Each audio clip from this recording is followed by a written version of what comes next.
Hello, ladies and gentlemen, and welcome back to the Real Hawk podcast. Here, I'm Kyle Svedich, or VTech, whatever you want to call me. I'm good with whatever. We are leading into the first game out of two back-to-back games against Colorado. Colorado has 78 points. They're 1 point behind Minnesota at this point. Chicago has 74 points, 5 points back from that second wild card spot. In the last three games, Colorado has outscored their opponents 9-2. Hawks are 0-1-1 after the 5-game winning streak. The players to watch in this game were Alex DeBrincat with 17 points in 15 pass games. Colorado's Philip Grubauer is 5-2-0 with 3 shutouts for a .85 goals against average in those 3 games. Or I think it's 8 games in the last 8 games and 7 starts. He has a .972 save percentage. So we're looking at the goalie comparison here. What we're looking at into today's game: Corey Crawford, 32 games played, 12 wins, 16 losses, 3 overtime losses, 3.03 goals against, and a .90 save percentage. Philip Grubauer is 31 games played, 14 wins, 9 losses, 3 overtime losses for a 2.77 goals against and a .911 save percentage. Leading right out into the game, Brandon Saad at 1 minute 10 seconds into the game has a tripping call on Colin Wilson. It was a puck that was iced, and Saad turned the puck over. Instead of dumping it in, he turns the puck over, and he turns around to go get the puck and ends up tripping Wilson there. Power play or penalty killed it off. Crawford had to make a couple saves, big saves in the early goings, and then at 5:36 into the first, penalty against the Avs as too many men on the ice. The power play just coming off got awful again. Only one shot on goal. There was one. Kane passed a puck to Strome, and he missed the net right through Grubauer's legs, which would have probably gone in if it was just a little bit more to the right. But he ended up missing that through the 5-hole. Then a little bit after that, Kane missed a far shot on a breakaway. Cahoon as well missed a wide open net, but he whiffed it. I think Kane passed it over. I forget who it was that passed it over to him. He just whiffed on a shot for a wide open net. But the penalty kill, power play didn't do anything, spectacular. They failed yet again. Gustin ended up hitting the post as well. This was after the power play. Crawford made a couple great saves here and there. Avs.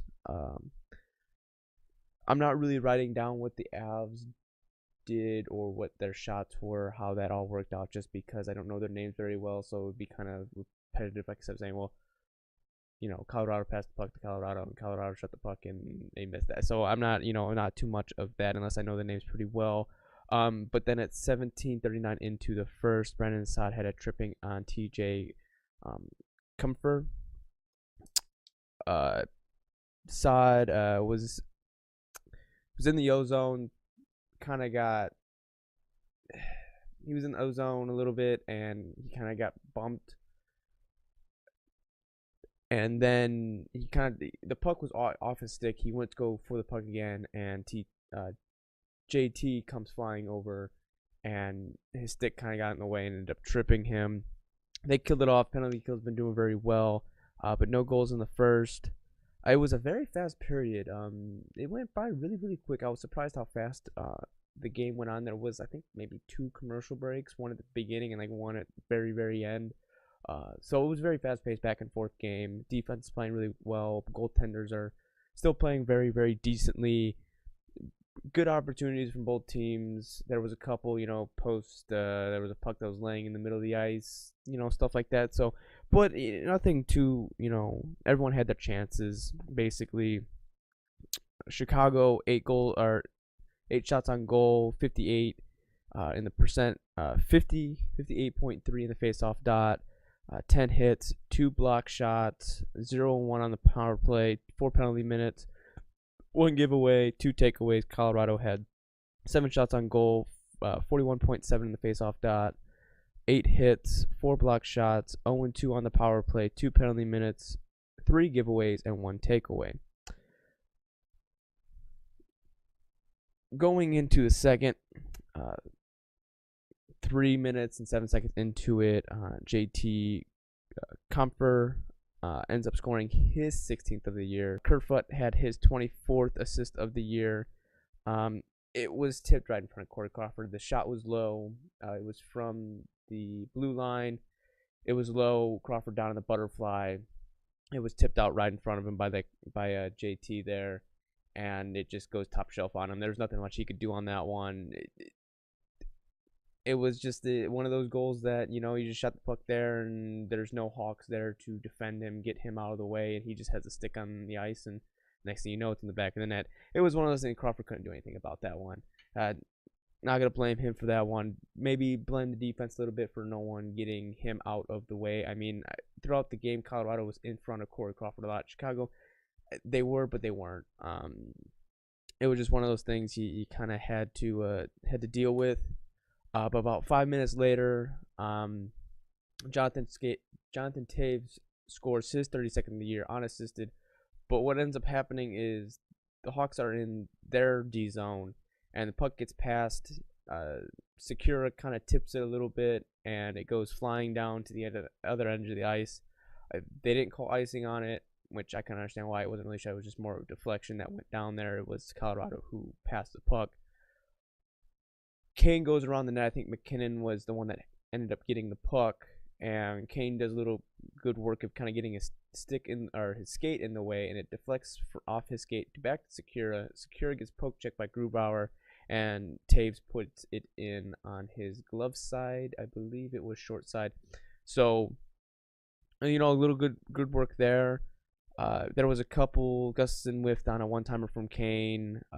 Saad played really good in this game. He played very well. He has opportunities. There was a couple times where I wish he would have shot the puck more instead of trying to pass it off.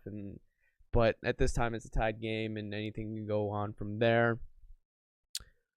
Colorado ended up having some chances on a wide open net, but misses on the pass. There was kind of sticks in the way a little bit, wide of the net.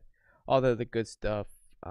Then Gustafson has a holding on Gabriel. I'm not even gonna say his last name. That's his first name.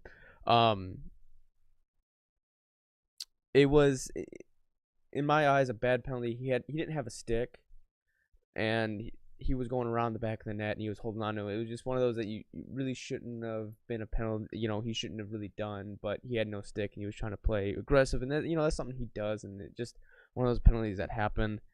But then a couple seconds, 30 something seconds later, at 12:59 or 12:58, Camp gets it. Tries to block a shot, or more of a pass. Tries to block a pass, and his stick goes up and hits. Tyson Barron ends up hitting him in the face. He ends up bleeding. Right now, Hawks are on penalty kill with a 2-man disadvantage. There was, prior to the goal from Wilson, there was a play. Crawford makes a save. He's very far out of his net. It gets passed back, and I forget who the Avs player was that ended up shooting the puck towards the net, but Keefe has his stick down and hits off of Keefe's stick and then off of the skate blade. Looking back on, they had a pretty good setup for the penalty kill, and you got the basic triangle and all that other stuff. But the pucks, they were passing it around. There was a couple opportunities they just couldn't get the puck out, and I think that was the big thing. You get all that scramble, so everyone's kind of scrambling, and then it leads to a goal from Wilson from Kerfoot, and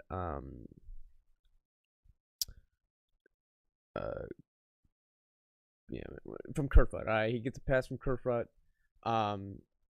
If you're looking from Crawford's point of view, it was left to him in the boards. It gets passed over to Wilson there, and Wilson's sitting right in front of Crawford.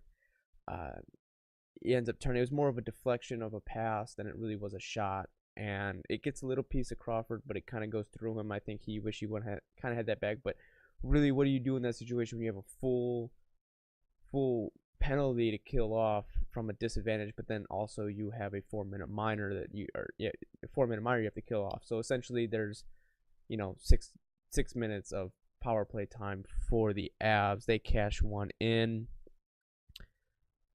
But Taves, going after that goal, Taves does a very good job. He ends up stealing the puck, or not really stealing. I forget who shots it down, but it just misses him.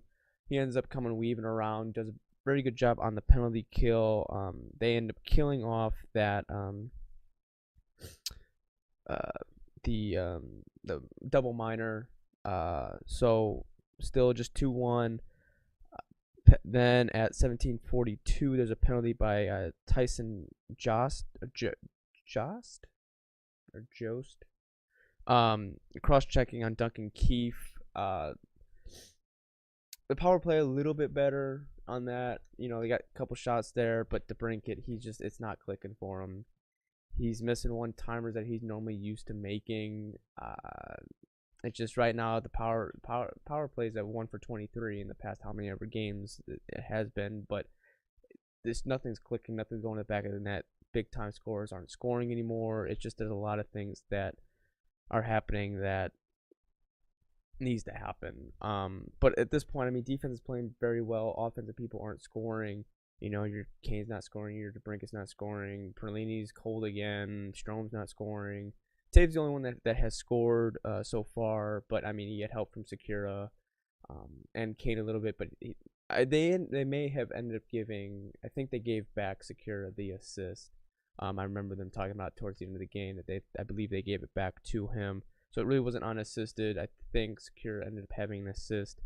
I'm impressed by Sekera. I'm hoping he's still getting that one goal. He hasn't had that one goal yet.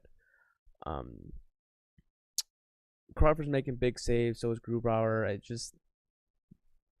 It's about finishing, and there was a lot of posts, a lot of crossbars in this game from both sides. So this game could have been easily, the fluctuation of goals could have been ended up being like a 5-4 game or 7-3 game. It's just one of those things that not a lot of pucks went in, but going in the second period, shots on goal were 11. The shots on goal are the only one of that period. All the hits, the face-off, the penalties, and all that are combined with the first period.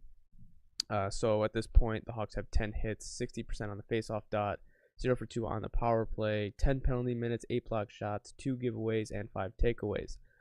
Colorado has 12 shots on goal, 19 hits, 40% on the face-off dot, 1 for 5 on the power play, 4 penalty minutes, 11 block shots, 6 giveaways, and 3 takeaways. When I look at this, the statistics of it, the numbers, the Hawks should have had the edge, other than the penalties.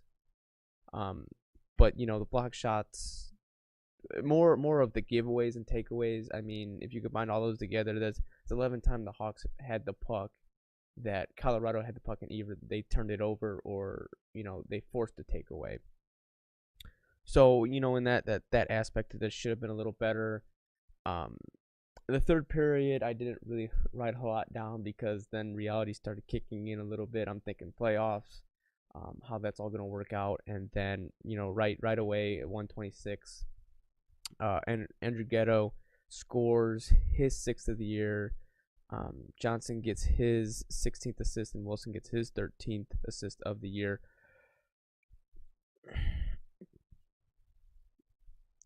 So this was kind of like a harmless shot from the point, and that shot kind of it's a rising puck, and it was one of those that it went up. So it went up. Crawford's down in the butterfly, and even with him down in the butterfly, that puck still would have gone way over the net. If he was standing up, maybe he would have prevented the goal going over the top of him. What ended up happening was Andrew Ghetto was in front of the net. I mean, it ends up hitting just above his hands. His stick was straight up in the air, and so for a while it was a controversy of it was a height, high stick goal, and then a interference with Corey Crawford. But it wasn't interference. He was right there, legally there. It wasn't really an interference until the shot came in. And nothing Crawford could have done on that point. Now you're down 3-1. Crawford wish he would have had that one goal back. But at that point, I'm like, it's starting to sink in a little bit. Nothing's really gonna happen. Then Alex Kerfoot gets a tripping on Duncan Keefe at 3 minutes and 53 seconds into the game. Yet again, power play failed. Couldn't cash anything in. It looked a little better. It's just too much. It's a passing clinic still. There's not shots on goal. I mean, it's just not working. They've got to change something. People are in the front of the net. Jonathan Toews was in the front of the net, and then he ends up scooting all the way out to the face-off dots, and then a pass over to Strome, and there's no one in front of the net to block Grubauer, and it was just it's not there. The sizzling, the hotness, it's all cold now. It's just not there anymore as it is. Then at 12 minutes in, Gustafsson scores his 16th of the year. Keefe and Saad on the assist. Keefe has his 31 assists of the year. Saad had his 19th. It was a one-timer pass from Keefe. It hits off. You hear the post, and it went in. So you kind of got that post luck there a little bit for the Hawks did in that game, or for that goal. Then going into the empty netter, there was empty net goal by Broussard. It was unassisted at 17:40. Now this is where I have a little controversy with what happened. I don't think Jeremy Colleton should have pulled Crawford at 2:20 with only one goal. I can understand at the 2-minute mark or at the 1:30 mark. I can understand if it was if they were up by 2 goals, okay, 2:20, got it. Completely understand that. But I just think that was a bad time to call him, because what ends up happening is, I understand that the play is already in. It just barely gets past the red line and Crawford's gone. Okay, I get it. We have possession of it. Shouldn't be an issue. Kane gets the puck. He does a drop back to Gustafsson. Gustafsson doesn't see it, and Broussard goes the other way with it. I would have waited till they were in the zone a little bit, had things established a little bit before you went into a cat and mouse game, and that's what ends up happening. That just takes them out of it. So the game ends up being 4-2 with the empty netter. Shots on goal in the third, Chicago had 12, Colorado had 6. For the whole game, Chicago had 31 shots on goal, 56.7 in the faceoff dot, 22 hits, 12 block shots, 3 giveaways, 8 takeaways, 0-3 on the power play, and 10 penalty minutes. Colorado had 25 shots on goal, 43.3% in the faceoff dot, 22 hits, block shots were 19, 6 giveaways, and 7 takeaways, 1 for 5 on the power play, and 6 penalty minutes. Just kind of going over a little bit of what happened. Definitely the stupid penalty by Gustafsson is what really ended up setting the tone there. That was just a bad penalty that shouldn't have been taken. Defense slipped a little bit there towards the end. This has been the past 2 games where there's been a shot that shouldn't have gone in. It was just kind of a lazy shot, just trying to get the puck there, and either Crawford can't see it, or it gets deflected, and the defense is just sitting there like, well, we'll just kind of let the shot go through. And that's an issue that I see going back. Block shots are a big thing in my eyes. Yes, they had 12 block shots, but they still needed a little bit more. I know probably a lot of you are saying, well, with Corey Crawford, and we don't like Corey Crawford, or whatever the case may be. He's still a good goaltender. I enjoy Corey Crawford. I'm wearing a Corey Crawford Stanley Cup jersey right now. Okay, I get the one goal that he gave on that 5-on-3. Okay, if you want to blame it on that one, go ahead. Get it. But what about the 2 other ones? Okay, you can say, well, that third goal that went in, he should have been standing up. Yes, but he's a butterfly goalie. That's his default to go to. And it shouldn't have been a shot that went in. There was a Hawks, I forget who the defenseman was, but he should have pushed that guy out of the way instead of letting him just stand there while the shot comes in. But it was one of those that the guy was just, I'm going to shoot the puck in, and it's just going to go. The first goal, you can't blame Crawford on that one. That one is from, it's got to be at least 10, 15 feet out in front of him. He's already in the butterfly because the shot is on the ice, and it just deflects up and in, and you can't do anything about that.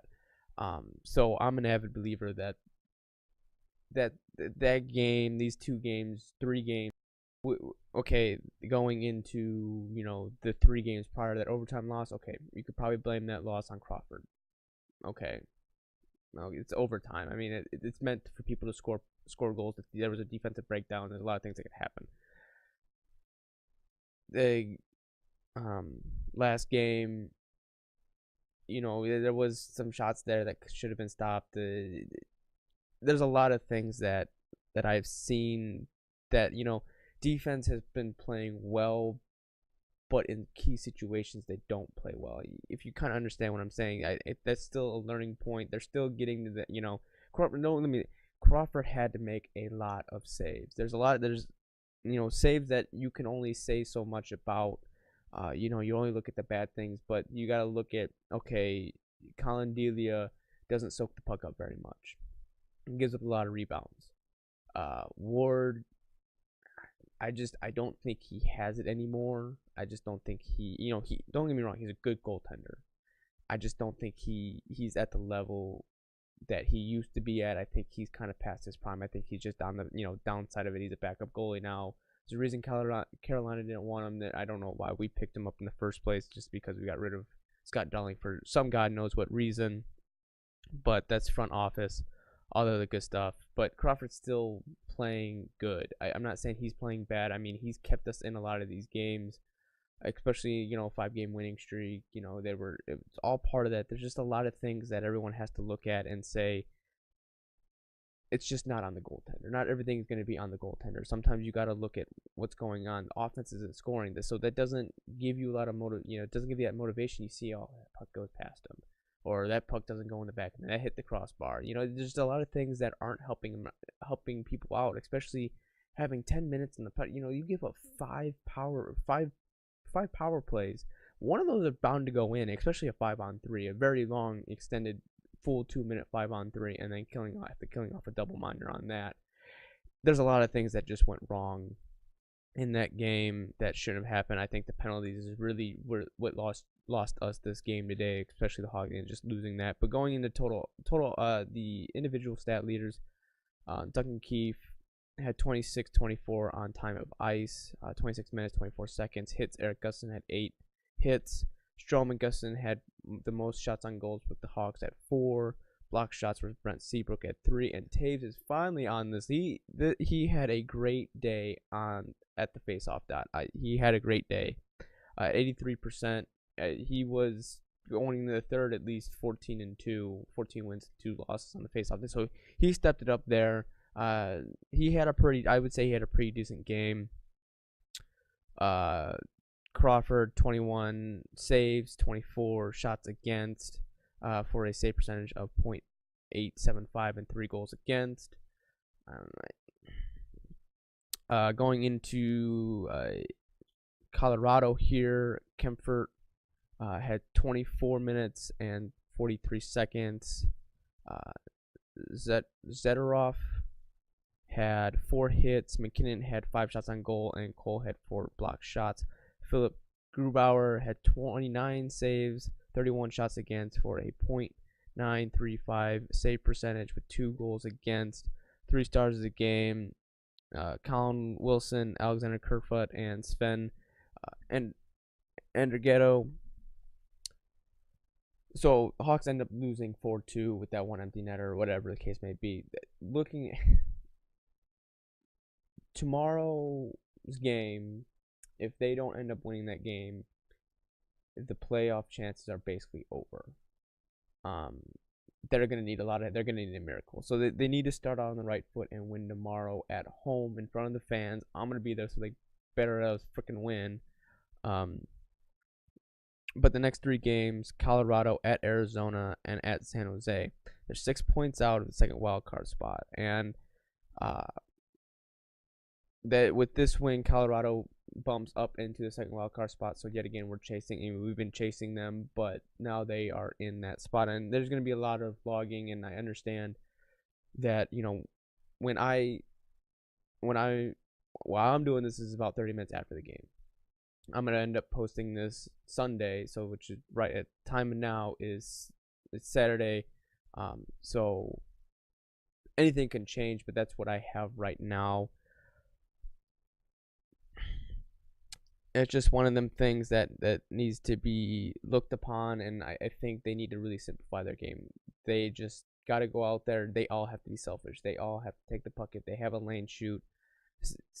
If it's a 2-on-1, okay, you maybe pass the puck, but look, get a lead first, and then worry about all that other stuff. You need to start off on the right foot. I mean, I understand when they played. God, I just who was it? Why do I not understand it? Well, Philadelphia. When they played Philadelphia, they had the lead and they just pissed it away. They can't have that happen. They need to keep the lead, and they just need to keep moving on towards with it, and not to give up too much stuff. But looking at it as a Hawks fan, it's going to be very difficult to not look at that, the stats and say, well, we're kind of screwed. Because I mean, if they end up losing tomorrow, they're 8 points back, and you're looking, that's not good, because that last week they're going to have the Nashville, they're gonna have the Winnipeg. It's a very tough. They have San Jose. That's gonna be a tough game. They have LA coming up. I understand LA is towards the bottom of the league, but last time we faced them, they kind of got blown out by them. There's just got to be a change somewhere, and hopefully that comes soon. I see hope in the future with this team. I just don't know when they're going to be able to make a real run. I mean, maybe next year they make the playoffs, maybe the year after that. I understand you have the Duncan Keith's getting older, Patrick Kane, Taves, Seabrook, they're all getting older, but we still have the young guys. I mean, Gustafson, Strome, DeBrincat, Perlini's still pretty decently young. Colin Delia as a goaltender, he's still a rookie. He has shown light that he can probably play at the NHL level, just not quite right now, especially with the two goaltenders that we have. But it's just gonna be interesting to see, when does Jeremy Collinson pull the plug and say, all right, we're not in it, maybe find out a situation or something that we can do, see how things are differently going to be worked. I don't know if they can bring in Colin Delia without one of the goaltenders being hurt as an emergency goaltender. Hopefully, no one gets hurt for that, for that reason, or if someone's going to end up getting scratched. Who we, not quite sure what's going to happen there. But it's gonna be a difficult next 2 weeks. Season's crunch time. But I see glimpses of hope here and there with them. But we're just gonna have to wait and see. So looking into it, so I'm gonna end up posting this as right now. It's gonna be Sunday. I will be at the Colorado game. Sunday night. Then I will post that podcast that Sunday night. I'll probably get it out Monday, late-ish Monday. Then I'll do a weekly, the weekly stat that will come a little bit after my review of that game. So I get all my stats and stuff down with that, and then hopefully we'll keep on track a little bit with how I know everything kind of gets displaced, just because weekends can be weekends, and I obviously don't do this as a full-time gig, so, and it's just more practice, all the other good stuff. But I appreciate all the views, any comments, your concerns, questions you guys want to answer, or have answered. I normally do this live, but I have a hot date here in a little bit, so I couldn't do this live, and I don't really get any questions really. So, but if you have questions, I can always answer them. Leave them in the comments. Follow me on Twitter. I'll have my Twitch link posted as well, so you can catch this live if you want to. and all that other good stuff. But I appreciate everyone. I hope you enjoy the rest of your night, rest of your evening when you're watching this, and hopefully catch you in the next one.